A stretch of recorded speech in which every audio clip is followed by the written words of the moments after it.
পাশাপাশি বঙ্গোপসাগরে নিম্নচাপের জের সকাল থেকে বিক্ষিপ্ত বৃষ্টি। দক্ষিণ 24 পরগনাতে উত্তাল নদী এবং সমুদ্র, উপকূলে বইছে দমকা হাওয়া। ফের মৎস্যজীবীদের সমুদ্রে যেতে নিষেধাজ্ঞা জারি করা হয়েছে। শুক্র এবং শনিবার মৎস্যজীবীদের গভীর সমুদ্রে যেতে নিষেধ করা হয়েছে। শনিবার থেকে বৃষ্টি বাড়ার সম্ভাবনা রয়েছে দক্ষিণবঙ্গের বেশ কয়েকটি জেলাতে। ইতিমধ্যেই সুন্দরবনের নামখানা, ফ্রেজারগঞ্জ এবং কাকদ্বীপ, পাথর প্রতিমা, রায়দিঘি সহ একাধিক বন্দরে ফিরছে মৎস্যজীবীদের ট্রলার।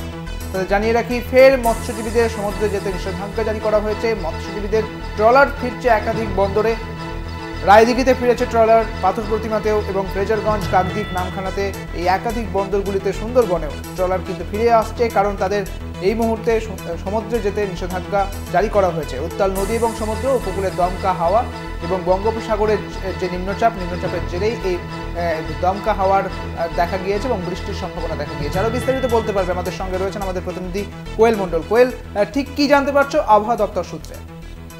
একদমই দেখো, পূর্ব মধ্য বঙ্গোপসাগর এবং উত্তর বঙ্গোপসাগর এলাকায় তৈরি হয়েছে নতুন একটি নিম্নচাপ এবং এটি ক্রমশ উত্তর ও উত্তর পশ্চিম দিকে অগ্রসর হবে। শনিবারের মধ্যে এটি দক্ষিণ ও উত্তর অন্ধ্রপ্রদেশ উপকূলে এগোবে এবং এই যে বঙ্গোপসাগরে তৈরি হওয়া নতুন করে যে নিম্নচাপ, যার জেরেই কিন্তু আবারও বঙ্গে আবহাওয়ার পরিবর্তন। কারণ আমরা গত বুধবার, বৃহস্পতিবার দেখেছিলাম সেই দুর্যোগ বৃষ্টি কাটিয়ে একেবারেই কিন্তু রোদের দেখা মিলেছিল, রোদ ঝলমলে আবহাওয়া ছিল। আজ সকাল থেকে কিন্তু সেই আবহাওয়ার আমূল পরিবর্তন হলো।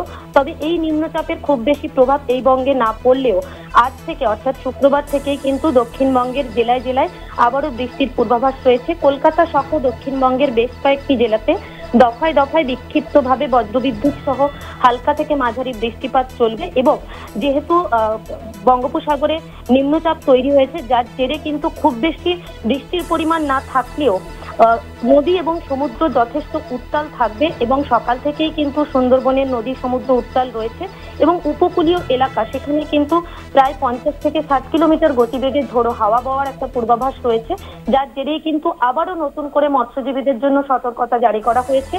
আজ এবং আগামীকাল অর্থাৎ শুক্রবার এবং শনিবার মৎস্যজীবীদের গভীর সমুদ্রে যাওয়ার উপর নিষেধাজ্ঞা জারি করা হয়েছে। সকাল থেকেই দক্ষিণ 24 পরগনা জেলার নামখানা, কাকদ্বীপ, পাথর প্রতিমা একাধিক জায়গায় সেখানে কিন্তু বিক্ষিপ্তভাবে কয়েক পশলা বৃষ্টিপাত শুরু হয়েছে এবং আংশিক মেঘলা রয়েছে আকাশ।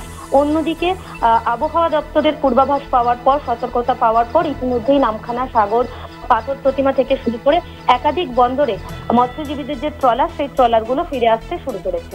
বেশ, অনেক ধন্যবাদ তোমাকে কোয়েল। আমাদের সঙ্গে ছিলেন আমাদের প্রতিনিধি কোয়েল মণ্ডল। আপনাদের জানিয়ে রাখি, শনিবার থেকে বৃষ্টি বাড়ার সম্ভাবনা। দক্ষিণবঙ্গের বেশ কয়েকটি জেলায় ইতিমধ্যে বজ্রবিদ্যুৎ সহ বৃষ্টির সম্ভাবনা দেওয়া হয়েছে।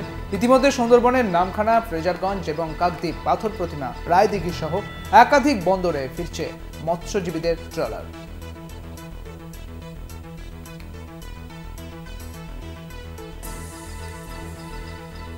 এই মুহূর্তে বঙ্গোপসাগরের যে নিম্নচাপের জেরেই এই ঝোড়ো হাওয়া এবং ঝোড়ো হাওয়ার সঙ্গে বৃষ্টির পূর্বাভাস দেওয়া হয়েছে আবহাওয়া দপ্তরের পক্ষ থেকে।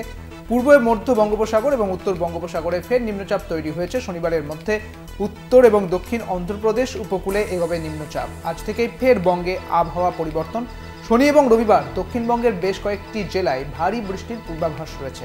ঝাড়গ্রাম, উত্তর এবং দক্ষিণ 24 পরগনা, পূর্ব এবং পশ্চিম মেদিনীপুরে ভারী বৃষ্টির পূর্বাভাস। উত্তরবঙ্গের পার্বত্য এলাকায় হালকা বৃষ্টির সম্ভাবনা রয়েছে। নিম্নচাপের জেরে উত্তাল থাকবে নদী এবং সমুদ্র, উপকূলে 50 থেকে 60 কিলোমিটার বেগে বইবে ঝোড়ো হাওয়া।